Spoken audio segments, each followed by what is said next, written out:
I bet. Hi, good evening, everybody. Welcome to Aderans UK Live. And we're set up for a really great evening this evening. Before I start, you've probably noticed that it's only me this evening. Bradley is with me, as always, but unfortunately, we've had a few little hiccups with our sound issues this evening. And when we were trying to get 4 people on the screen, we were getting lots and lots of feedback. So, for the comfort of everybody watching, and all of our viewers, we've decided that tonight it's just going to be me on the screen along with our guests. But Bradley is here.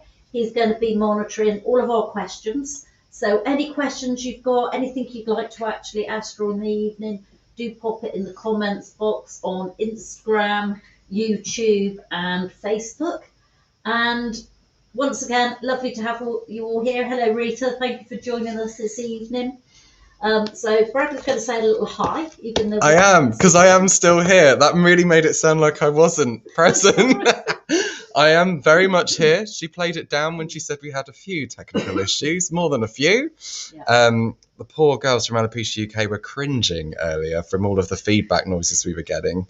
And it was painful to watch them be in so much pain, as well as us to hear it here. Yeah. So we, obviously, as Jane said, made the decision to cut the cord, as it were, on my camera.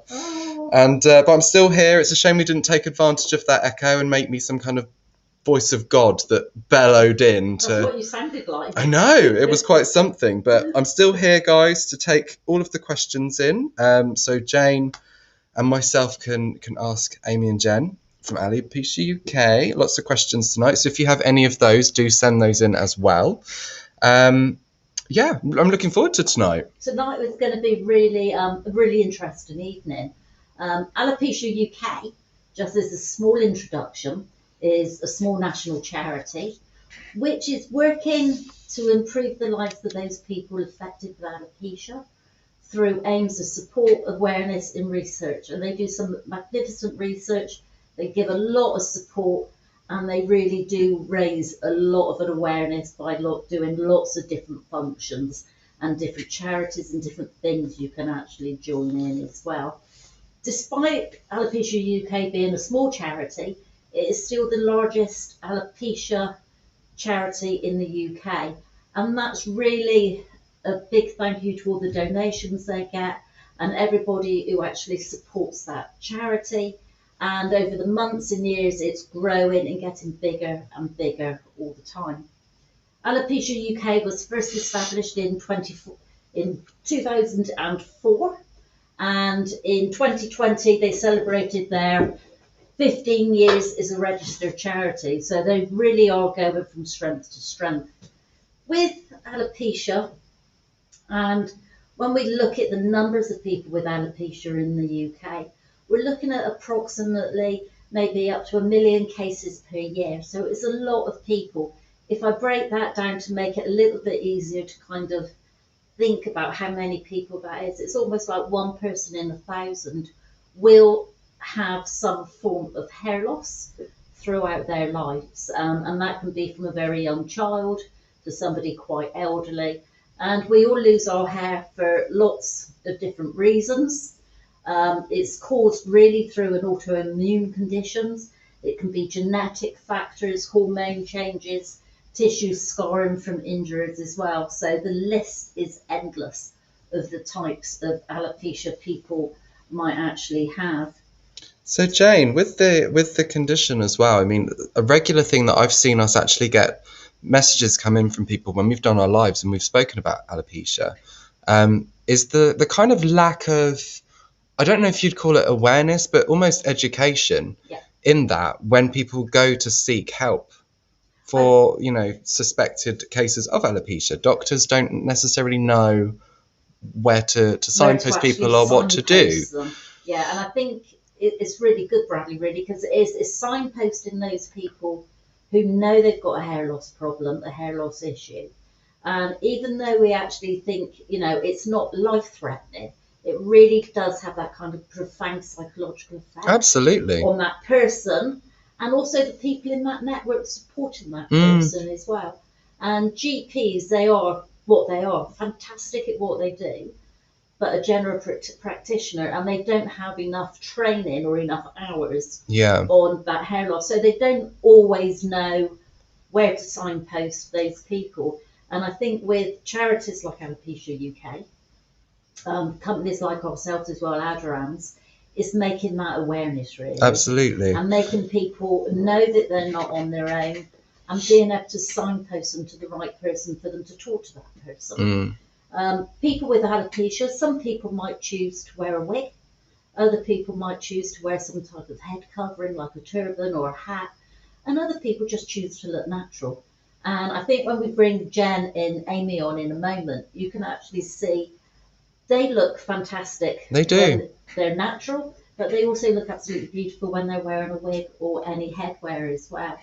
I think for a lot of people, it takes them quite a long time for them to actually accept their hair loss. Yeah. And to actually feel comfortable in their own bodies. I think that's what makes Alopecia UK so important. I mean, something that I notice a lot every day with all of the people that we work with, through social media, the messages we get, the people that watch our lives, it's almost like a community, Alopecia UK, for people with alopecia. And I think that's the single most important thing. You've got that support. You've got a whole network of people around you that also use the services or have been signposted to Alopecia UK. They have support groups. People make friends. They do fantastic things throughout the year. They actually make friends for life as well. Absolutely. A couple of years ago, we were invited along to do the Alopecia Live UK weekend in Bristol. So for me, it was going back home to my own city, which was lovely because all the accents were really good. They all sounded like you. Yeah, it got my accent going again. So that was actually quite nice. But what was most amazing was that you had one big area. Yeah. Lots of very, very interesting people exhibiting and talking and different talks going on. But all these people were really united. And yes, some of them wore hair. Other people were just natural. And it was from young children, mums, dads, everybody. Yeah. And it was just a really nice weekend. And I think for any viewers watching this evening, if you ever get that opportunity to join in on any of the Alopecia UK events, do so, because they are so interesting and you learn such a lot of things. And talking to some of the people there, they met friends through the charity, and they might only meet up with them once a year at a function. Yeah. But they've got that friend and they've got that connection. Yeah. Which is so good. So I think really it's time that we brought Amy and Jen on. Yeah, these people don't want to listen to us all night. Not again. No, that's it, isn't it? Have to break it up every few weeks, don't we? Right. Yeah, let's absolutely bring them in. So, here we go. Hello, Amy. Hi, Jen. Hello. Thank you for joining me and Bradley this evening. He is here in the background. Thank you for inviting us on. You're more than welcome. It's lovely. Thank you for taking the time to actually join us.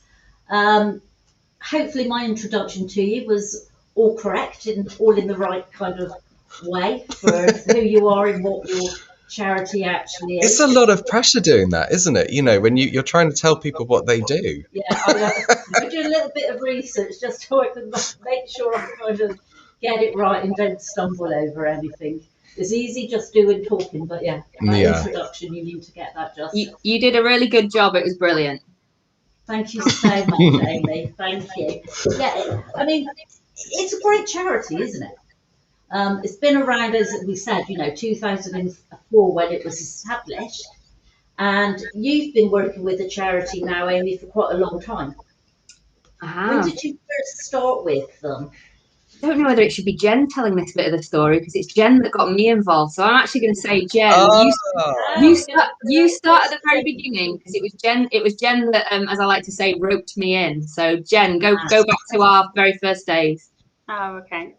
Because Jen's the actual charity manager, charity development manager. If anybody is watching and they want to know actually what Jen's position is in the charity. So if you can actually tell us, Jen, when did you join Alopecia UK? How did you find them? Yeah, so I think for me, I knew about Alopecia UK kind of in the early days. I mean, Amy, we're not the founders or anything like that. It was a girl called Vicky Bowditch who founded the charity along with her family. And so in the early days, back sort of 2005 to sort of 2007, I used to use the charity a lot.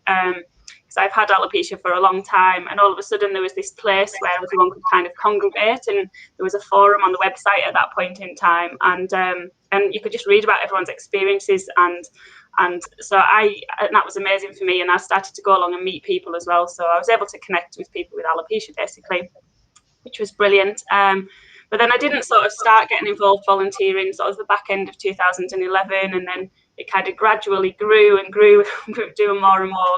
And eventually then I left my job and kind of volunteered full time for a while before eventually moving into sort of paid work. So I was the first paid member of staff on the charity. And then very quickly roped Amy in. So. Yeah, the time just flies, doesn't it? And you lost your hair, if I'm right, around about the age of 11? Yeah. So I started with alopecia areata when I was 11, so I kind of had patches, and then they kind of filled in, and then I lost it all again the year after when I was 12, and it just all came out really quickly. And then eventually I got it back again, and then I started patches again, and then they started to fill in again, and then I lost it all again really quickly. So that was about when I was about 20. That's probably more difficult, the hair keep coming back and then losing it again, than being without it completely. Yeah, I think I always look back on it and kind of think it did me good in a way, because I had my hair back and I loved having my hair back, and I had a really good time.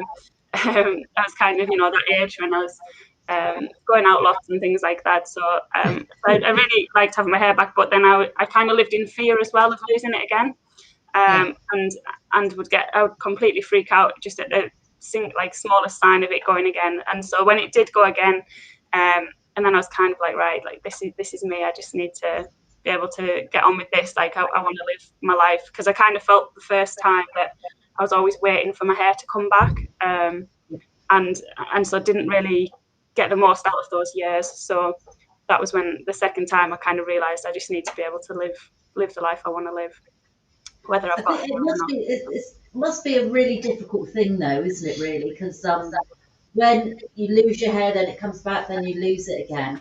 It's having that acceptance, isn't it, that this is how you are now, and accepting yourself for how you actually look. And I must say, you look beautiful without hair. I've seen you with hair and without, and with turbans on. And what always strikes me most, I think, whenever I meet anybody with alopecia, and I've been in the wig industry now for 27, 28 years, is that they've all got the most beautiful skin.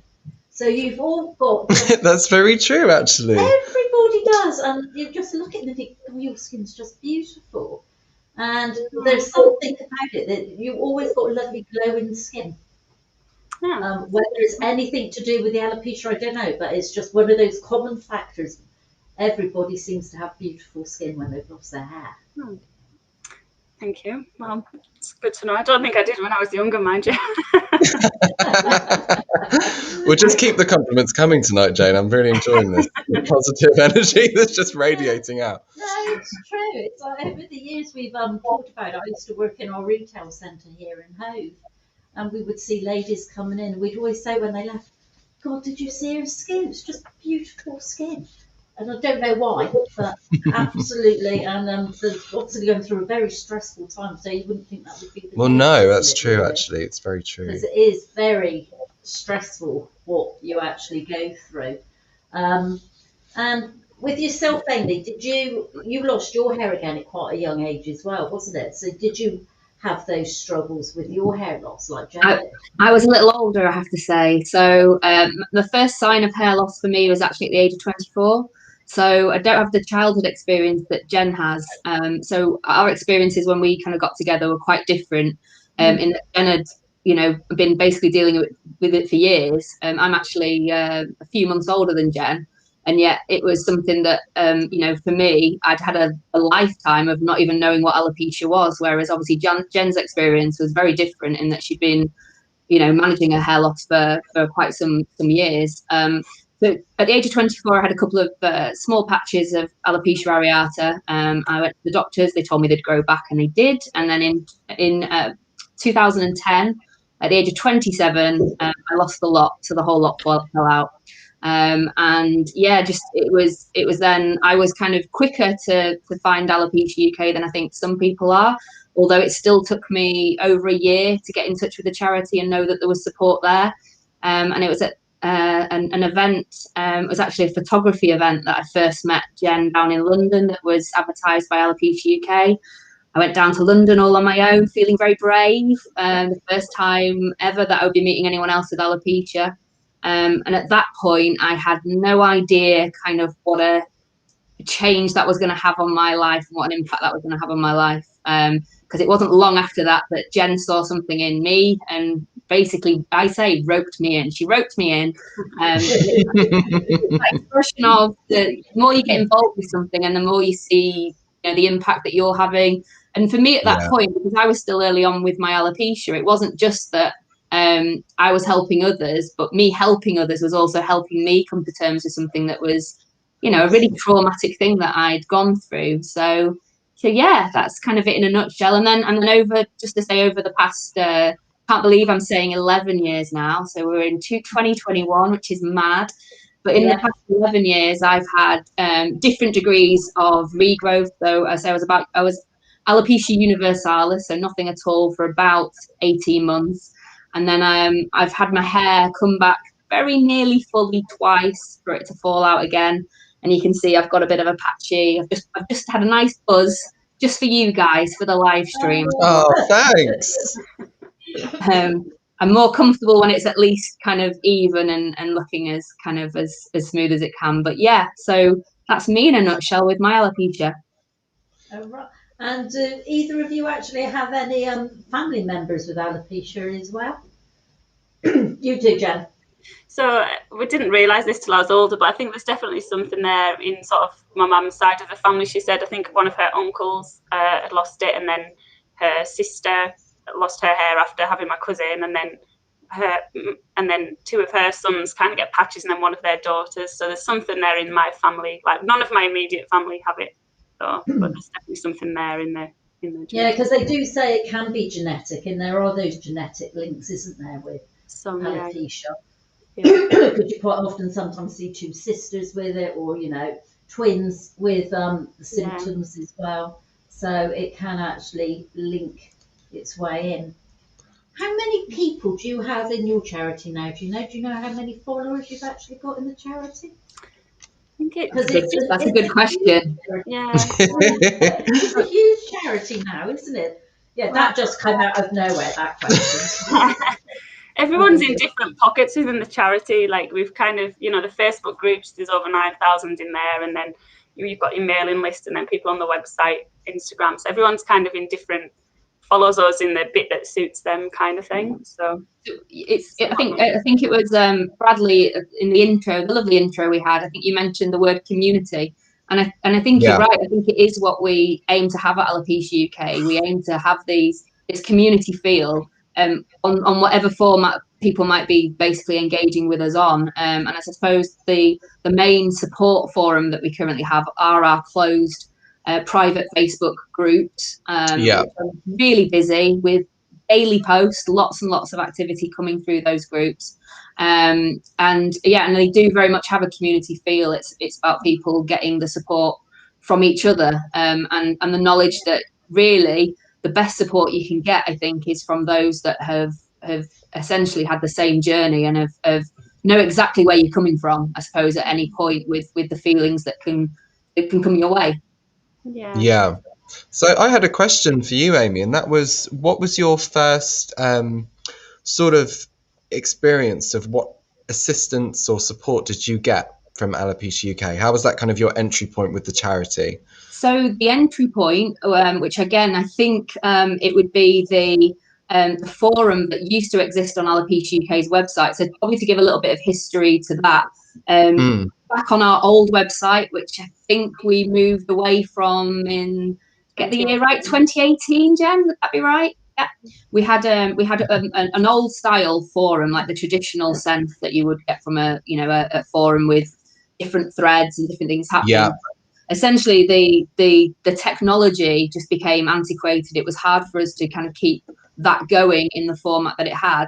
And at that point, the Facebook group's popularity was rocketing. It was taking over, and they'd become kind of mini forums in themselves. So my first interactions with Alopecia UK was, I remember introducing myself on the forum, a bit of a, and again, there's a lot of anonymity with the forum. I think I can't remember what my name was. I think it might have been Fraggle44. If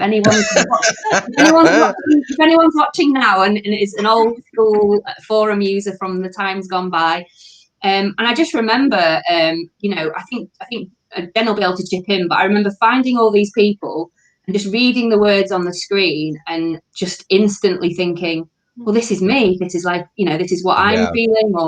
And yeah, it was just an instant comfort just to be able to introduce myself on there and just get all this, this camaraderie and this peer support. I don't know if Jen, you felt the same. Yeah, I think for me, I was a bit of a lurker, really. I was one of those that didn't post a lot, but I just got so much from reading everyone else's experiences. And I know we get people like that in our groups now. They don't really post, but sometimes just reading the experiences of other people, and then all of a sudden, you just don't feel so alone. Because I know for me, I had it when I was younger. Maybe didn't deal with it in the best way. Sometimes kept a lot to myself, and so you started to just feel like you're different and you're a bit weird and you're a bit like, oh, nobody else feels like the way I do. And then you go on these places where you've got all these other people that do feel just like you, and you're like, oh, I feel quite normal now. There's loads of us. I'm smiling at your story because I think that kind of sums up the difference in us. You'd have been lurking around for a while. I probably found the forum and then instantly introduced myself. I'm probably scared, probably, I imagine. But I remember being really excited to essentially find that there was people out there. It was almost like stumbling across this whole family, I suppose. And like you're saying, this community of people who were there to give you the words that you needed at the time you needed them. Yeah. Which is really good. The support you give to young children as well, isn't it? Because Jen being young when she lost her hair, but when you see really young children who have lost their hair and they've got alopecia, that's really hard because the parents are struggling with it as well. And for that child, they do feel so different when they have to go to school and, do different games with their peers and do, just try to live their normal lives. But you've got a lot of booklets now as well, haven't you, that are available through your charity to actually help young children and school-age children as well. That people can they actually download those or order those from you? They can do both of those. So if I can give you the little backdrop to the story booklets as well, because they're they're my project of love within the charity, something I've really enjoyed doing. And actually came about from actually a bit of an awareness thing that I was doing. I was at one of our conferences that we would go to in the days of conferences, if anyone can remember what they were. And part of our awareness work is we like to raise awareness amongst medical professionals. You've said in your introduction about how that there is a lack of kind of knowledge sometimes within both GPs and sometimes dermatology around hair loss conditions. So we represent the charity, we attend medical conferences, and it was at one such conference when it was actually a dermatology nursing conference in Bournemouth, and the weather was so beautiful that on lots of the breaks, the nurses were actually quite rightly going outside and engaging in the sunshine. So it meant I had more downtime than I normally would, and myself and a volunteer called Kate, I just said to her, I said, I feel I've got some sort of children's rhyming story that could help with telling people about, telling young children what alopecia is.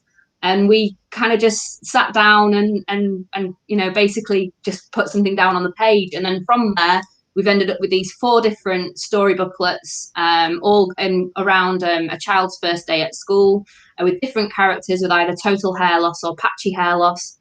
And then another one that was like a bit of a follow-up one is aimed at children with a mum with alopecia. So it's called My Mum. So story booklets are available on our website shop, which you could purchase a copy. They're not very expensive. We do them really for kind of like just covering our postage and our admin time, really.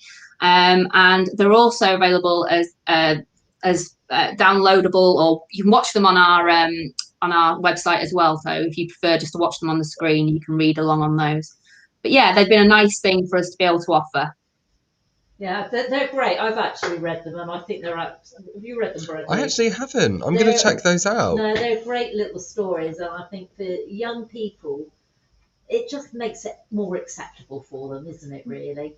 And I think for their friends to actually have a better understanding of it. There's just different ways of digesting the news, I guess, in a way, isn't it? It's understanding yourself through different means. And I think for children, that's got to be a really, really good method of doing that. Absolutely, yeah. I don't know whether now's a good time to mention our schools pack again. only because this is something that's something we've been singing about really quite recently, because it's a new thing for us. We launched it, I think it was, I lose track of which month we're in. I think we launched it in March, so we're now in May, so it's still relatively new. And that's something that we've been working on. We kindly got some funding from the British Association of Dermatologists to create a schools pack. Again, the whole idea behind that was to improve the school experience for children of all ages. And the end result is like a comprehensive schools pack with teaching resources, with awareness tools, with things that essentially can really help a child's experience with having alopecia and, standing out from their peers. And it covers, there's 3 different packs for 3 different age groups, for 3 different curriculums. And we're really proud of that. There's been a lot of work that's gone into that. And it's really exciting that we've launched that just a few weeks ago, really. So I thought I'd throw that in whilst we were talking about children and young people. Yeah, no, do. Yeah, it's all on your website, all about that. And I think that's brilliant and great for teachers to have the access to it as well. If they've got somebody, everybody's been in lockdown, haven't we, in this pandemic? But having those children coming back into the classrooms now, and maybe when you go back in September, a whole new year group, if you've got one child who is slightly different, maybe because she has got alopecia or he does, they're going to be able to deal with it a lot better, isn't it, as a teacher? So that, I think, is really, really important. So I've got some questions whilst we're all here, and some commentary that's come through for both of you as well. First question we've actually had is from Helen about one of the wigs behind you, Jane. Before we go into the rest of the questions, what is the shorter hair piece behind you? The shorter one is the Breezy Waves in the Frozen Sapphire. Okay, lovely. Yeah. So there you go. That was Helen. Yeah, it's beautiful. Dawn wants to give a shout out to Amy and Jen to say the charity's amazing, from the local groups, the Facebook support page, up to the big events like Alton Towers and Big Weekend. And says it's so true about education and GPs. They haven't got a clue. Give the wrong information and advice. Another question that's come in about your events. Would you consider a virtual conference in the absence of a big weekend this year? So we are considering all the different ways of doing that. I've seen a lot of conferences where everything's packed within a few days. And sometimes maybe they're quite hard to do it all. So now we're kind of looking at spreading something throughout the month of September. Exciting. September's always the month when we try and do like that. So we'll be doing something, but in a different way. Yeah. A different way to normal. Yeah. Lovely. Yeah, well, that would be quite interesting. That will Something be good. We can all hopefully join in and support as well. Yeah, I loved what you guys did last year with is it 2.6? Was that the challenge? We did 2.6 earlier in there, and then 15 for 15 for September. That's it. Yeah. I loved that. We actually, a few of us here at Trenco last year did a 2.6 kilometre run. And we did it in different places at the same time to raise money for you guys, and that was a lot of fun actually. And we were saying earlier, Jane and I, the weather was a lot nicer last year. this time last year it's gorgeous. Yeah, it was. It's still very winter this time. I know it is. So we've got more questions coming through.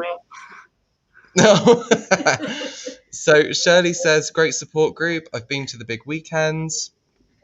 Kev says, the Facebook page is amazing. It inspires so much confidence. I've noticed an increase in the number of males braving the camera too, which is impressive. Yeah, is that something you've noticed as well? Yeah, I've noticed that there's been more men prepared to come out and tell the story. Like I've seen more articles in magazines and things like that, and we've got a few more telling the story. But we found at the charity that it's definitely been a gap. Kind of men weren't accessing some of the charity in the same way. So we do actually have a big project to put on the go at the moment to explore all men's experiences, so we can identify how we can support men better. So I think it's been better at more men coming and telling stories and things, but we think it can still improve more. So we're looking forward to kind of seeing the results of that project. That would be interesting because we do tend to focus a lot more on the female side, isn't it, really? And children and ladies, but there are so many men out there as well who actually suffer with alopecia. I think the thing is as well, like it's really strange, but I think it's just like a cultural thing still. You have to put things to men differently as you do to women in order for them to engage with it. And I think it is just over time men are coming through to talk about things more, but you have to change and adapt to be more open for them, I guess. I think you have to, really. It's the same as like, because everybody knows us for wigs, for ladies buying wigs, isn't it, from us? But obviously we look after the men's side as well. But it's kind of one of those secrets. People don't really talk about it. It's that kind of secret little thing. And I think that's what alopecia used to be as well. People wouldn't talk about it, or they didn't want anybody to see them without their hair, or to actually be looking natural as well. And I think we're beginning to be just a more open society now, really, more accepting, I think. And people are more confident to actually come forward and talk about their experiences. Do you think that it's more seen maybe to be more acceptable if a man loses their hair than a woman? Does a woman need more support from the services that you offer? Do you find you kind of get that coming through at all? I think what we find and what we hear, and I think it is from a shared experience as well. I think society is more accepting of the idea of a bald man than it is a bald woman or a bald child. So I think potentially there could be more stigma around female hair loss and hair loss with children. But what we find is we all have different challenges. So even though what I've just said there is suggesting that there's maybe a potential issue that men don't face in quite the same way. The flip side of that is that men with hair loss can experience kind of name calling and kind of ridicule in a way that wouldn't be attributed to women in quite the same way. So it's a very different kind of lived experience. And obviously the upshot being that there just needs to be more general awareness across the board with alopecia, and it not just be that there's a conversation just around female hair loss or male hair loss, but the conversation really is about the psychological impact regardless of who we are. I think that's kind of what we find, and certainly from experience, just to throw in as well, there's no set rule or rhyme or pattern with regards to those that are in touch with us and who's at a greater degree of success with distress, whether they're a man or a woman. It's very much the individual and how it's impacting on that individual. And there's lots of things that can contribute to how we deal with our alopecia, and it can be around having the support network around us or not. It can be just our own personality types. There's lots of different things. And I've just seen a comment come in that just taken the words right out of my mouth, that there are fewer choices for the kind of the alternatives for men, in the same way that we have the false eyelashes and the brows and all these things that help us to camouflage our hair loss. Some of those options aren't as readily available for men. Although I am seeing that change a little bit as well. I'm seeing more brow options coming through for men, which is good to see. Yeah, there are more options now, I think. I think when we're looking at semi-permanent makeup, which ladies have, a lot of those people who do semi-permanent makeup are concentrating on male eyebrows now as well, to get the shape completely right for men. And then also you've got the SMP as well, which is where you can have the men having all their hair tattooed as well. So it gives that impression that they've just shaved their hair off. So it creates that shadow. So there are, if they don't want to actually wear a wig, there are other little options coming through for them, which is good. And I think, as you said, you do have to actually cater for everybody, regardless of what sex and what age. Well, it's just everybody's experience, as Amy was saying, everybody's experience is so unique. What everybody is comfortable with, or how they feel they need to present themselves, or even want to, is going to be different for everybody. So it is having the options and having the support there, and that's what is so important about what you guys do. Which leads me on to my next question. And it's quite a big one, really. So what would you say your vision and your mission for Alopecia UK is? What is it that you want to kind of put out there as the thing that you guys do? So we have like the vision statement and mission statement. So the vision statement is a world without alopecia, or a world in which people with alopecia can live confidently. And our mission is to improve the lives of those affected by alopecia. But yeah, and then we kind of do that throughout the 3 aims of support, awareness, and research. So I guess, in a nutshell, for me, it's, to support. You want people to feel supported. You don't want them to feel alone. We need the awareness so that we get, we challenge those stigmas, so that, the difficulty is when you're constantly faced with people not knowing what it is that you've got and being confused, and then not wanting to ask you about it. And then again, like you mentioned before about medical professionals, getting the awareness of alopecia and the education about alopecia out there into medical professionals as well, so that when people with alopecia do go to the GP, the dermatologist, the hairdresser, etc., that those people all know what alopecia is and can support them on that journey. And then research. So we want the research to kind of give people hope that things are happening, and hopefully find kind of the cure, or like effective treatments and things, and effective interventions as well to support people. So just rehashed our 3 aims there, but those are really kind of, I think, what we're trying to achieve. And I guess it's quite a lot, really. We are a small charity, but I think that's one of the things we kind of do a lot of things across all of the different aims. Yeah, you really do. And I think that support comes through in so many different channels and so many different ways. And that's what's so great. And one thing I wanted to ask you is, have you had to adapt how you offer support in the pandemic? Because I presume you can't have so many in-person meetings. You can't have, like, I don't know, even the support groups that take place in venues, the venues that host them. I mean, we have some here, but we obviously haven't been able to host alopecia awareness groups. Yeah, we've not had any of our support groups going on at all, because obviously we can't all get together. So we've been doing them virtually, really. So I'm guessing with your alopecia support groups, have you been doing those virtually for the last year? So everything kind of, like a big part of what we do is obviously facilitate peer support and things, and then it was also the events as well. So all the events kind of had to get cancelled, and for ages we had big question marks going, what are we doing? And then all the support groups as well. So we've got a national network of support groups across the UK, and they all got cancelled as well, because obviously COVID. So hopefully they're all coming back in June. But yeah, we've had to kind of adapt. So we've been doing kind of online meetings. You can't remember life without Zoom now, really, can we? I know. I hate going on video calls, and now I'm kind of on them all day, every day.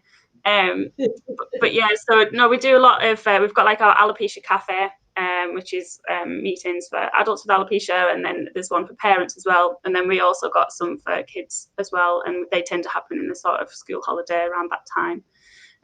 So we've done a lot more of that. The Facebook groups are obviously still there, and they've got busier. And where would people find out about the Alopecia Cafe and the dates? Are all those dates on your website as well, so people can actually look? Yeah, so if they go to our website, and on the homepage, if they look under the support and advice tab on our website, there's then a drop down, and there's the Alopecia Cafe listed under there. So if they look on there, you'll see the upcoming dates.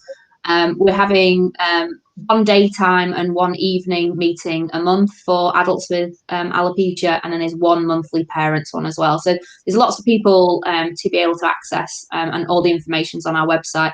And the idea of naming it the Alopecia Cafe, it's trying to get across that kind of friendly, relaxed vibe, which we hope we bring to our meetings. We know that a lot of the time people tell us how nervous they are attending something, whether it be face-to-face or online. And so it's to try and remove some of that and just think of it as, grabbing yourself a cup of tea, logging on, and it's just meeting kind of like-minded people to be able to just chat, or like we say, Jen said that she was a bit of a lurker. Again, people can join these things. You don't have to divulge everything, and it's up to you what you want to bring and what you want to take from these meetings. But it's just I think a lot of people have told us that it's just really nice to be able to see people face to face, and again, you're just getting that instant feeling of, okay, I'm not on my own with this. And we've had people come to our cafe meetings who, they're experiencing alopecia for the first time, and they're doing that in a period where it's really hard to get along to see anyone in any other sense, whether that be even getting to see doctors. So yeah, they've been going well, and the plan is for us to keep doing our virtual meetings even when our face-to-face meetings restart again, because again, other people have told us actually it suits them. Maybe they find it difficult with childcare or whatever it might be to get along to face-to-face meetings. So these are actually quite convenient for a lot of people. So I think a lot of our virtual stuff is here to stay. Yeah, sometimes they could actually have to travel quite a distance to get to one of those meetings. And now we're all so used to doing things on Zoom and virtually, it does make life a lot easier. So if you do live somewhere quite remote, but you need that support network from yourselves, then it's easy for them to join in. And I'm guessing they can sit quite quietly in the background if they want to, not even notice that they're there, and then just as their confidence grows, they can actually ask questions or switch on their cameras as well, isn't it, to actually join in properly. But it seems to me like a softer baby step into that notion of kind of meeting other people, because as you said, it's quite a daunting task, isn't it, to walk into a room of people anyway. Yeah, I think to meet people face to face for the first time is always a bit, bit hard for anybody, I think, walking into a room and you don't know anybody. Yeah, and when your confidence is not at a good level, that's going to be even harder. So I definitely think, as you said, having the option of not having your camera on, I think it's a nice way to do it. It is. It's a lovely way to do it. Go into it, isn't it, really? And we always say to people, sorry, I was going to say, we always say to people as well that if they are feeling nervous, I mean, sometimes it can just help to give one of us a ring in the office, and have a chat to us beforehand. That can make all the difference, just for us to basically hopefully alleviate some of those nerves. Because again, we've all been there. We all have experienced that first time of attending something and meeting people for that first ever time. So yeah, if anyone's watching this and is has been thinking about coming along to something, but the nerves have got the better of them, by all means know that you can reach out to us either by email or phone, and I'm sure that we could do something to kind of address those nerves as well. Well, that's really good advice, isn't it? And really helpful for any of those people thinking, should I or shouldn't I actually go and join one of the meetings? I think just to have that person to speak to, isn't it? Like one of yourselves, have a little chat, and it just makes you feel a little bit more confident going into one of those meetings for the actual first time as well. I know you actually have what you call your Alopecia VIP card. Can you let us know a little bit more about what that is? How does it work? How do you apply for one? And what advantages do you get from it mostly? Do you want me to do this one, Ellie? Yeah. So the VIP card is it's just a card scheme. I mean, we used to have a card years ago, and then it got a bit unmanageable posting things out because everything grew and so everything was digital. But then we brought it back. So it's a good little scheme. People can buy a VIP card, £20, and that VIP, very important people, because those that financially support the charity are very important people to us, because we wouldn't exist without them. But by doing so, they kind of get a little card, and actually it gives them discounts. So we also have something on our website called a service directory, so people can find different services, whether that be PMU, wigs, headwear, different suppliers, and a lot of them all offer a discount to VIP card holders.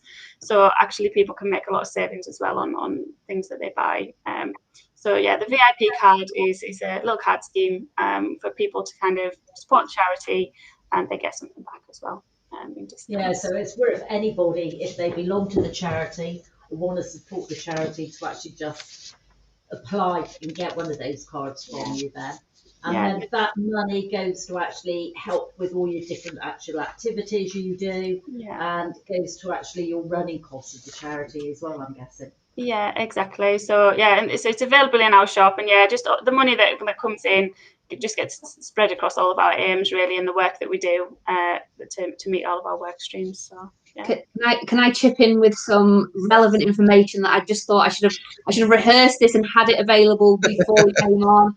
But obviously Trendco are one of the suppliers on our service directory. So if anybody's watching this because they're a Trendco customer and they're not a VIP card holder, Trendco, according to the service directory listing, offers a 10% discount to AUK VIPs.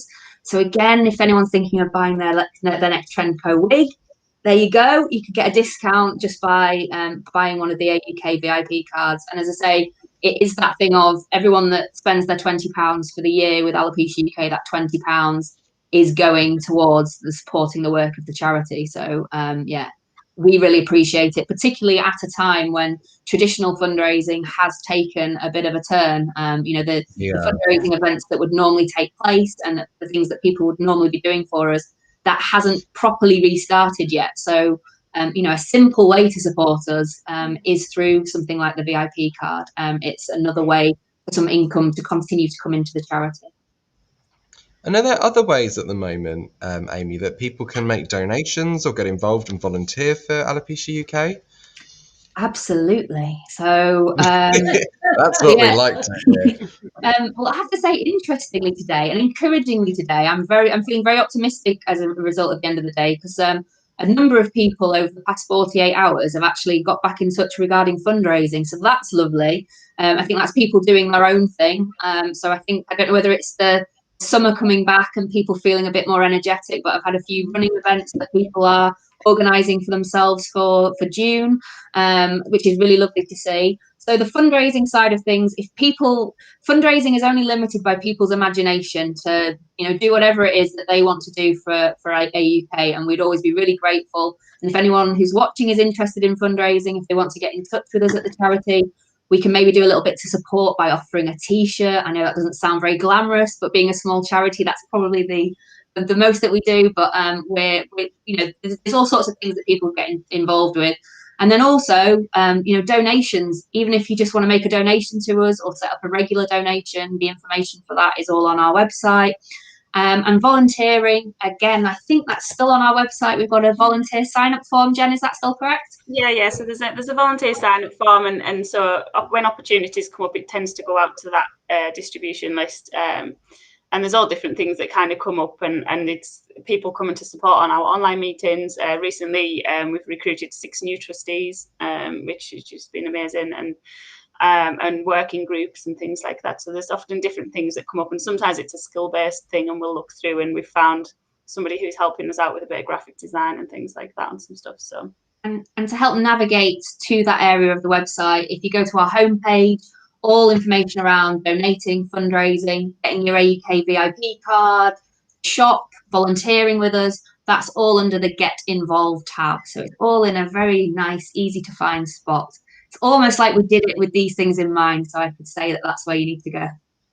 Yeah, I think everybody needs a website that you can navigate around nice and easily, isn't it, really, to find what they're looking for.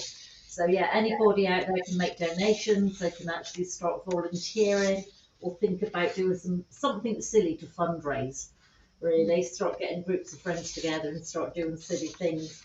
I think as a company here, Aderans, we were in a meeting last week, Bradley and myself, and Nell, and we're thinking of doing something silly for fundraising as well. For we are. Yeah, so you need to look out for that one. It's going to be quite funny. I might actually pick you guys' brains once we're we're done with this tonight to let me know if you've had any really fun fundraising things that have ever come through for you.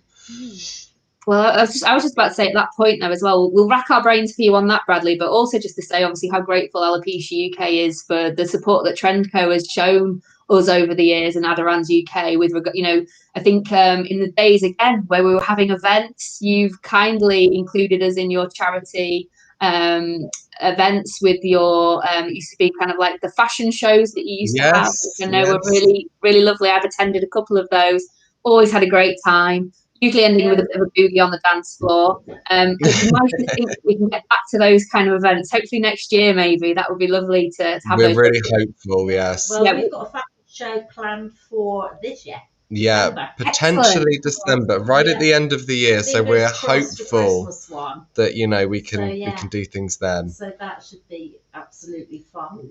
Which would be good. Yeah, it's always a pleasure anyway. All of these events, that anything that we can do to send things your way or to direct people to you when they need support as well.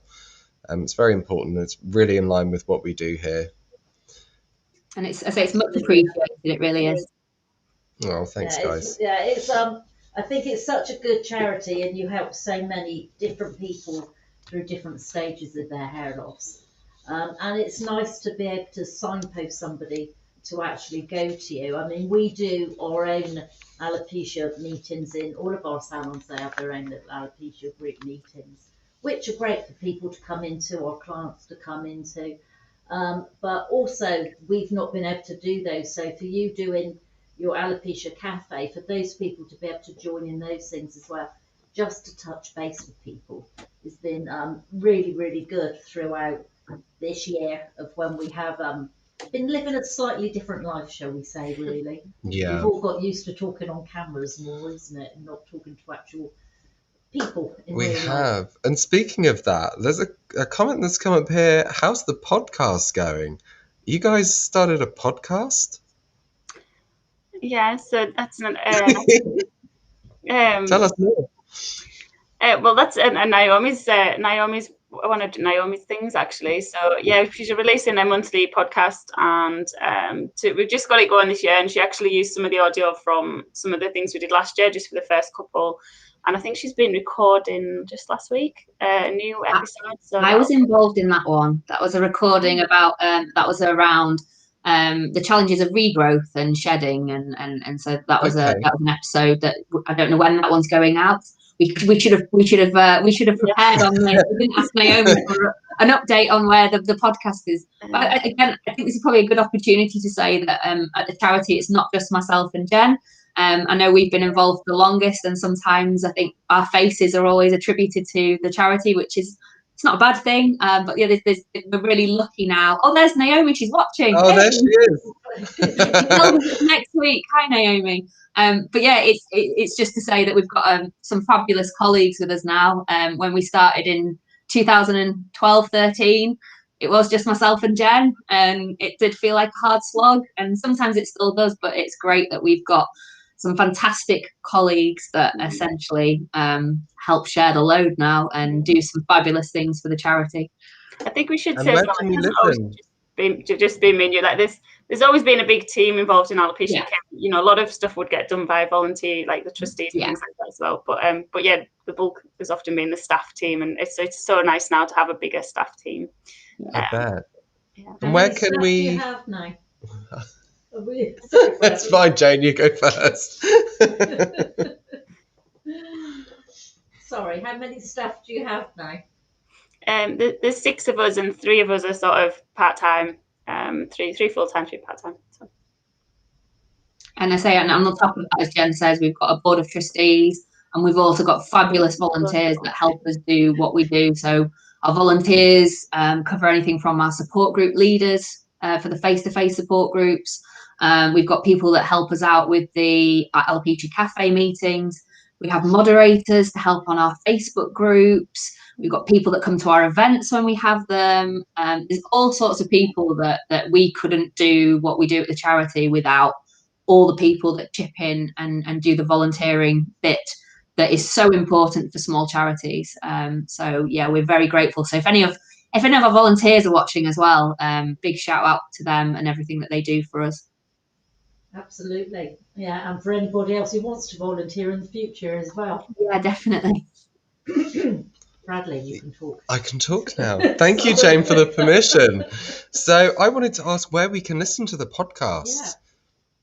So, I mean, I'm sure Naomi's going to chip in on the comments. We'll wait for Naomi to comment and tell us where we can listen. We've got the episodes on our website, but we're also on Spotify and amazing Apple Podcasts. I think that brings I think Naomi said there were some technical problems. It's not just you, Bradley, with the technical problems No. with the Apple things. I don't know if that's sorted, but I've listened to one on Spotify, which again was just lovely to be on Spotify and see an Alopecia UK that's podcast. so amazing.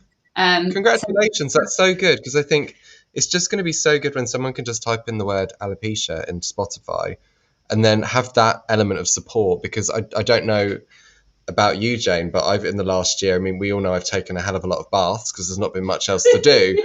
And I've listened to a lot of podcasts, a lot of kind of, just advice, self-helpy ones, just to, and it helps, and it's so amazing, and it's so good to just listen to people that you can relate to and familiar voices. That's going to be so good. That's amazing. Naomi's just told me I've missed off SoundCloud. Oh, okay. Website, Spotify, really Apple, and SoundCloud for the podcast. So, whatever your usual podcast listening software is, it seems like we're on it. So brilliant. That's fantastic. That's what we like. That's a good one. That's something we don't do yet, isn't it, Brad? Yeah, exactly. I mean, people can always, if they just get tired of looking at us, they could just turn the phone upside down and listen to us. It would be fairly similar, but I do think it's a really, really good thing to offer people for support. Yeah. It's another option, isn't it? Really? Absolutely. It's a good one. Yeah.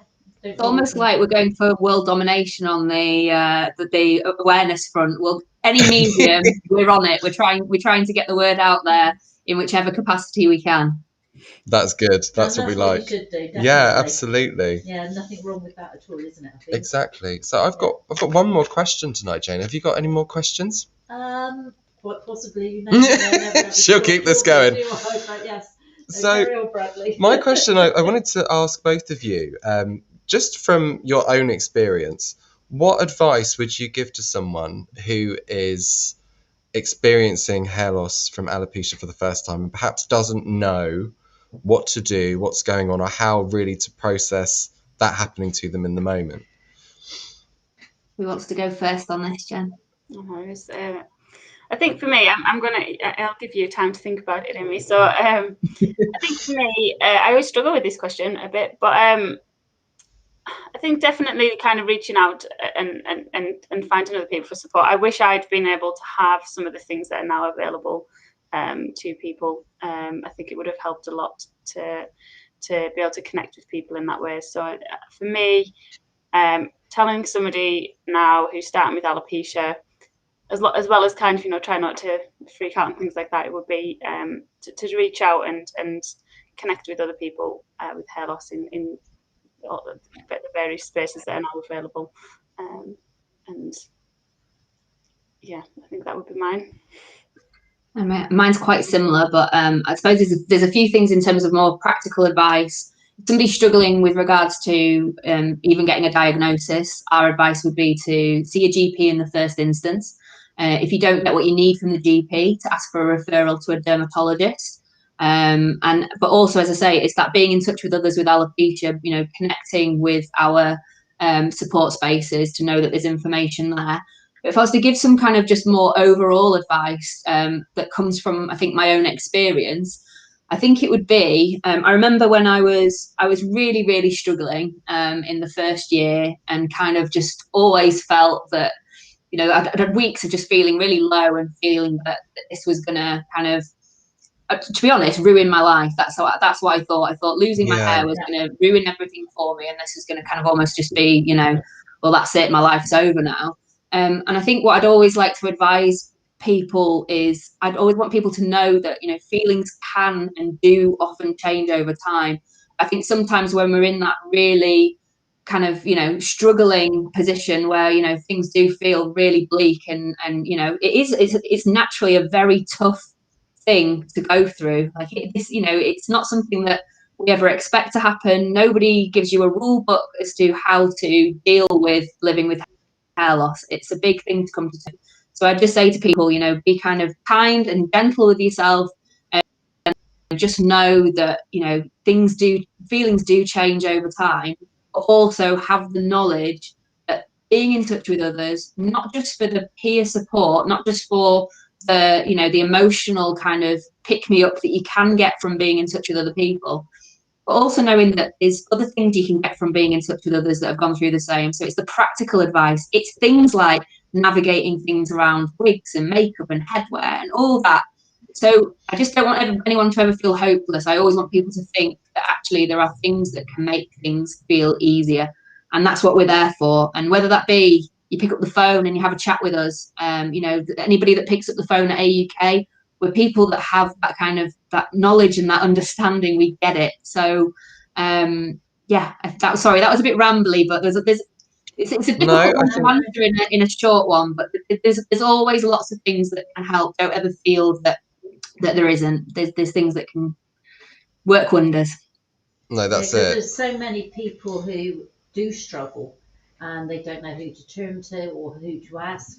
You know, if people find, you know, simply if somebody's just staring at them in the street, how do they actually deal with that when somebody's staring at them quite openly? Or somebody just assumes because you've got alopecia that you're ill as well, and they just suddenly put you into that kind of bracket that you're ill and something's wrong with you. And then you get those really horrible people who just laugh at people as well. And I think it's those people who don't know how to deal with it themselves, so that's just their Absolutely, that's the same for most things, isn't it? I know all of these kind of questions, and we can talk for hours really about all these different questions in how you feel and how you cope with that. But you've got a lot of that information on your website as well, haven't you? So people know if there is somebody out there struggling this evening and they've watched us this, you know, tonight with Amy and Jen, and they're struggling, you know, they've got somebody who's been laughing at them, or somebody keeps staring at them in the classroom or the workplace. There is help out there, and they can actually, if they don't want to talk to anybody, that information is quite accessible, isn't it, on your website as well? There's lots of stuff on our website, and I'd always encourage anybody that is kind of new to alopecia, or even if you've had it a while but you've never engaged with our things, you know, have a look what's on there. You'd be surprised at, say, just the level of information that is on there. But then also, I suppose I just want to address the point of, you know, the kind of negative reactions and things like that, because I think that can be a big worry for people who are, you know, experiencing hair loss and are kind of new to it. And I just want to, and again, I hope Jen can chip in with this as well, but I kind of sometimes feel I'm a bit of a veteran now with 11 years of alopecia experience under my belt. But during that time, I always want to try and reassure people and say that of all the interactions that I have, and I do have a lot of interactions with people, that sometimes does lead to comments around my appearance, because most of the time I don't wear wigs, and most of the time I don't wear headwear. I do wear some wigs when I'm dressing up, but on the whole, I am as you see me now. And I would say 99% of the time, 99% of the people that I encounter are lovely, and it's all positive. And it's 1% of the population that potentially cause issues or there's a problem. But it's the 1% we remember, and that's the challenging thing. And that's where, again, having the peer support around you and knowing that other people can chip in with their experiences and give you that reassurance, and that's what makes peer support so wonderful, and why it's so important that I say you have that space to be able to share, I suppose. Yeah, that is really, very well said, because it is that 1%, is that one little comment that we always remember, isn't it? And that one comment that can actually set you on that wrong path, and you know, you lose all your self-confidence that you might have had, or you were just beginning to get a little bit more confident to actually go out, you know, with a wig on, or maybe without your wig on, or a turban on, and then all of a sudden somebody is so negative to you, and you go back to rock bottom again, and then you just got to claw your way back up to the top. And that's where the alopecia community is so good, because we're so good at being able to build people back up again. That's why it's so important. Yeah, it's a definitely. really important thing. That's that community, isn't it? It's that community spirit. Yeah. somebody where there's somebody on the end of the phone all the time, isn't it? Somebody to talk to. And those people who get to know one another as well, which is lovely. Yeah. Join those new friendships, isn't it? Which is, I think, a really important thing, to have that support in that friendship around you all as well. It's been an interesting but an amazing evening, I think, talking to both Jen and Amy. Really, really nice. It's lovely to see you again. Such a long time. I know, I can't even remember the last time I saw either of you. I think it was when was in Bristol for the Alopecia weekend in Bristol. I think it will have been Bristol. I think that was the last time we saw a lot of people, because that was in that was in September 2019, and obviously it was the following February, March where the tour kicked off. So it would have been the last time. Yeah. Madness. That was a fabulous weekend. Such fun. It was a good one, that one. Yeah. We'll have to go back to Bristol and do another one. Yeah. I want to go home Yeah. again. Oh, well, thank you both so much. It's been really, really inspiring listening to you speak tonight as well. And you can just get a real sense of the passion and emotion that comes through when you talk about what you do and your support for people. And I think that's going to mean so much to a lot of the people that have watched us tonight. Also, just to hear it coming from you and see your faces, because again, with people ringing you and speaking with you on the phone, unless it's a video call, they won't necessarily know who they're speaking to at the other end. So thank you so much. It'd be an absolute pleasure to have you back on at some point again. Absolutely, if you'd like to come back to us. Yes, come back and join us. And in the meantime, if there's any kind of fun fundraising things, I think we need to get Jane involved in doing some crazy things for money. I'm starting to think about what I can get you all involved with. So let me have a think about that. There's going to be some quite funny things coming up, really. It's going to be a little bit of that Bridget Jones kind of That's thing, it. Anybody jumping out of an aeroplane or doing something silly. Anybody watching tonight, if you've got anything you'd like to see Jane Kelly do, just to make yourself laugh, please let us know in the comments below. We'll record it for you. I'm pretty sure, Bradley, that it's going to be you they're going to be nominating. Oh, we know that already. I'm just trying to pass the burden on. No, but honestly, thank you both so much for tonight. Yeah, thank you. It's been a lovely evening. Thank you for joining us. And for all of our viewers who have joined us tonight, hopefully you've enjoyed the conversation we've had with Jen and Amy this evening. And next week we're back all about men, isn't it, Bradley? We are all about the men next week, Jane. Men next week. So yeah, going to be an interesting one with some cutting and styling and all those solutions for men's hair loss as well. So hopefully you can all join us again next week at 7 o'clock. And a huge thank you to Jen and to Amy as well. And we'll see everybody again soon. So a big thank you from me and Bradley here as well, even though you can't see him this evening. You lucky things. You'll be able to see him next week. Good night, everyone. Thank you. Thank you for having us. Thank you.